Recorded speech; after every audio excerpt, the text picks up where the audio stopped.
2050년 미리 보기 빈진 300만의 쇼크가 온다는 내용 살펴보겠습니다. 자, 출생 인구의 변화 저희가 여러 번 말씀을 드렸습니다. 자, 2018년 기준으로 그동안 이제 부동산 적극 매수층이었던 35세부터 45세까지는 평균 인구가 83만이었습니다. 출생 인구가 이제 83만 7천 정도였는데 지금 임대 수요층은 이제 30대 초반부터 65만으로 한 20% 정도 감소를 해요. 자, 그 65만 정도에서 한 15년 정도 유지가 되다가 그 이후부터 55만 43만으로 이렇게 인구가 줄어드는 모양이 나타나게 됩니다. 자, 그런데 2017년에 이제 35만에 이제 오랫동안 유지했던 40만 벽이 깨지면서 30만대로 이제 처음으로 들어서게 됐고요.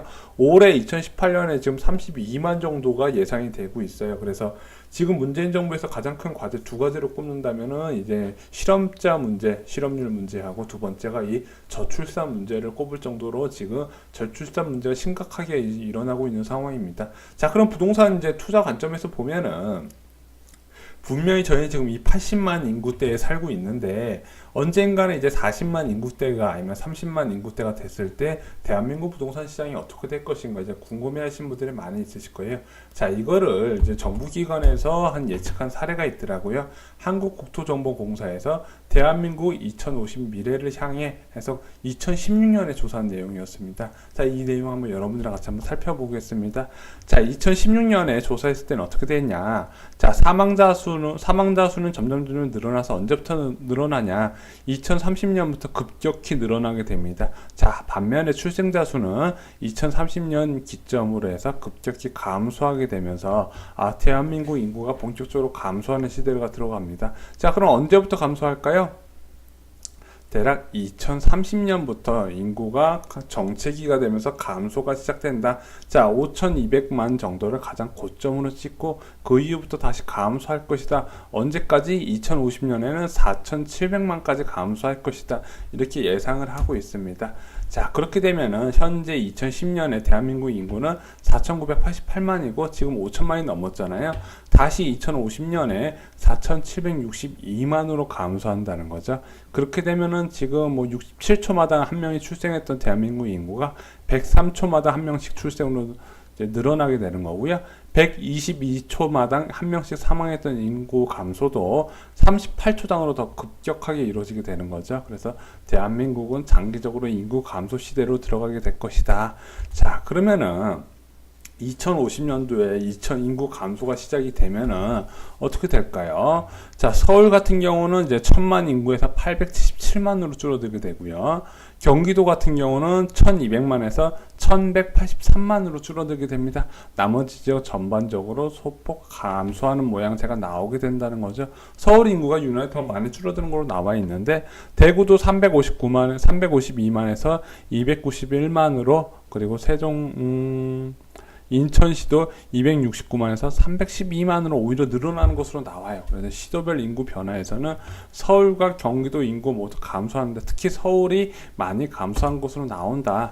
자, 인구 저희 옛날에 아마 이거를 이제 중고등학교 때 배웠던 내용 보면은 인구 구성으로 보면 이제 빨간색이 남자, 파란색이 여자를 나타납니다. 자, 인구 구조 보면은 이제 지금 현재 생산 인구, 가능 인구가 절대 다수를 차지해서 노인층과 유소년층을 이제 같이 부양을 하고 있는데 이것이 2050년도로 가면은 노인 인구가 절대 다수를 차지하고 생산 인구가 감소를 하면서 대한민국은 위기가 된다 이런 위기의식이 많이 빠지고 있었죠. 자, 그리고 생산 연령별 인구도 보면은 2010년에 생산 인구가 무려 3588만이고 고령 인구하고 유소년 인구는 굉장히 적지만은 2050년이 되면은 생산 가능 인구가 2500만으로 줄어들고 고령자 인구가 거의 1800만, 2000만에 가까운 수로 늘어나게 된다는 거죠. 반면에 아이는 신생아, 유소년 인구는 점점 줄어들어 간다. 자, 이것이 이 내용의 핵심이 됩니다. 그래서 지금 워낙 취업난이 심하다 보니까 젊은 층들이 자식을 안 낳으려는 분들이 많은데 오히려 역발상으로 생각을 하면은 우리 자식들은 지금 태어나는 아이들은 일본과 비슷하게 오히려 취업 일자리를 골라서 갈 수 있지 않을까 이런 희망도 한번 생각을 해보게 됩니다. 자, 그럼 시도별 생산 가능 연구 변화 보면은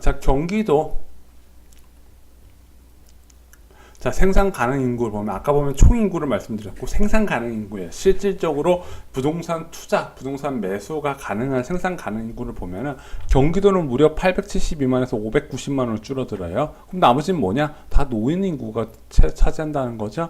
서울도 756만에서 467만, 인천은 좀 줄어드는 게 적네요. 자, 나머지 전국적으로 모두 인구가 크게 감소를 하는 모양새가 나타난다. 부산 같은 기업, 대구 같은 도시들도 인구 감소가 굉장히 크게 나타나더라. 자, 그럼 경기도 같은 경우는 뭐 872만에서 590만원 줄어든다면 뭐 말할 필요가 없는 거죠. 너무 급격한 인구 감소라는 거죠. 자, 가구 수도 보면요.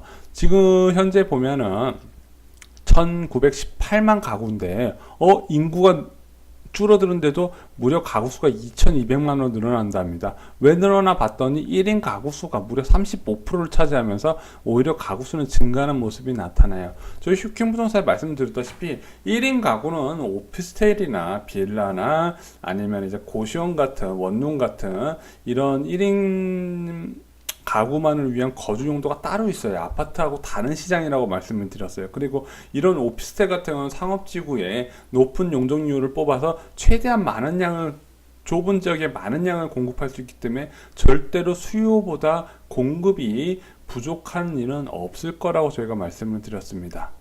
자, 그래서 지금 벌써 1인 오피스텔 초과 공급에 대한 이제 뉴스가 계속 나오고 있잖아요. 임대료가 점점 하락하고 있다. 같은 맥락이에요. 상업지구에서 워낙 많이 지을 수 있다. 자, 그런 1인 가구가 늘어나는데 실질적으로 아파트 수요층이라고 할 수 있는 3인 가구를 보면은 그 인구가 절대적으로 줄어든다 이거죠. 자, 그래서 1인 가구가 무려 1인 노인 가구는 147만에서 무려 429만, 일본이랑 유사하게 가는 거죠. 주택 보급률도 2015년 기준 104%에서 무려 140%까지 올라간다. 자, 140%면 얼마나 많은 주택이 남겠습니까? 자, 지금 104%라서 주택이 남는 채가 한 4% 정도 남아야겠죠. 어디가 남냐? 시골 같은 지역 가거나 아니면 이제 비도시화된 지역 가면은요, 빈집들이 굉장히 많아요. 근데 이제 도시화된 지역이 아직까지 빈집은 나타나지 않고 있는데 그것이 앞으로 더 심해질 가능성이 커진다는 거죠. 자, 지금 주택수 2015년에 무려 1959만 호가 공급이 됐는데 이것이 앞으로 지금 같은 추이로 이어진다면 2050년에 무려 3천만 호까지 공급이 될 가능성이 크다. 반면에 그렇게 해서 주택 보급률이 무려 140%까지 공급이 되면 앞으로 어떤 일이 있냐? 자, 그러면 시도별 주택 보급률을 보면은 이제 서울이 2000년도 초반에 85%로 굉장히 적었어요. 자, 이것이 점점 높아지면서 146%까지 올라간다. 자, 그럼 세 채 중 한 채는 빈집이라는 얘기죠. 자, 부산하고 대구, 인천 모두 비슷한 수치로 따라서 올라가게 된다. 자, 그러므로 특히 경기도도 한번 볼까요? 94%에서 경기도도 140%까지 올라가다 보니까 빈집이 남아도는구나. 얼마나 남아돌까? 그래서 전국 빈집 예측수를 계량을 해봤더니 자, 2015년 현재 84만 호에서 무려 2050년에 300만 호로 거의 4배 가까운 수치로 급등하게 되더라. 자, 말이 300만 호죠. 전국 이 시기에 보급된 주택의 10분의 1 정도가 빈집으로 남는다는 거죠. 자, 그럼 여기서 여러분들 하나 체크하신 포인트가 있으셔야 돼요. 2050년에 100만 호가 300만 호가 빈다. 그러면은 어떻게 해야 될까요? 자, 보면 저희 예전에 쇼킹 부동산에서 말씀드렸어요. 일본 경우를 보면요, 이렇게 빈집이 늘어나고 인구가 감소하는 시기에는 결국엔 도심으로 몰리더라. 그리고 도심으로 몰리고 두 번째, 지하철 역세권만 살아남더라. 지하철에서 먼 거리는 노인들만 있고 점점 빈집이 늘어나서 그 주택에 대한 가치를 측정할 자체가 안 되겠더라.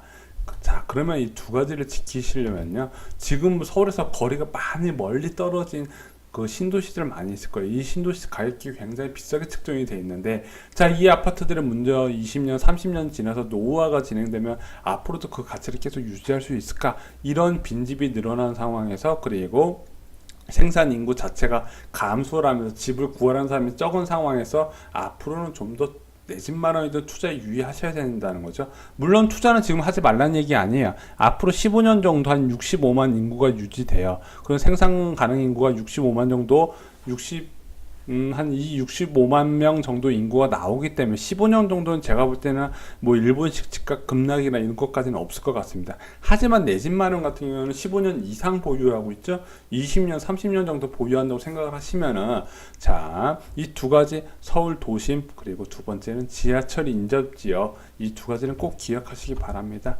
자, 그런데 이거는 2016년 통계였잖아요. 그런데 얼마 전에 통계청에서 이런 발표를 했습니다. 자, 황수경 통계청장은 국회 기획재정위원회 업무보고에서 출생아 수가 2016년 장래 인구 추계 때보다 훨씬 빠른 속도로 줄어들고 있다는 지적에 올해 출산율이 1.0% 수준에 근접할 거로 전망돼 심각하게 보고 있다.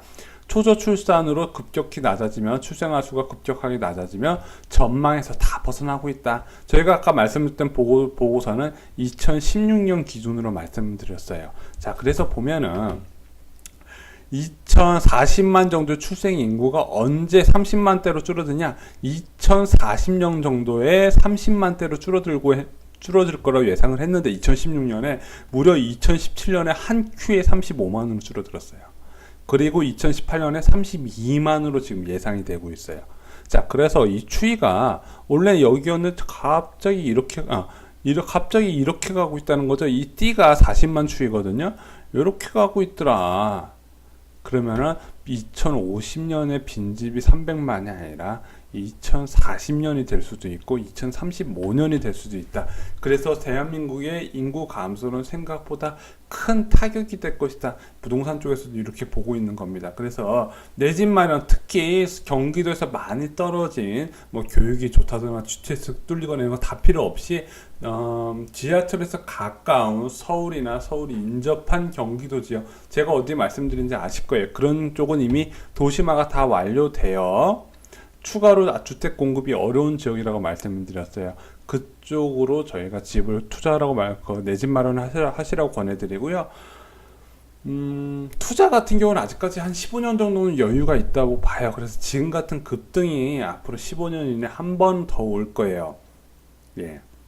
그렇게까지 보시면 되는데, 장기적으로, 아주 중장기적으로 보면 대한민국 부동산은 현재로서는 좀 암울하다. 그리고 그 암울한 수치가 그전 조사에 비해서 훨씬 더 가파르게 출생아 수가 떨어지고 있기 때문에 부동산 전망도 낮게 잡으셔야 된다. 이렇게 말씀을 드립니다. 자, 이상으로 쇼킹 부동산 마치겠습니다.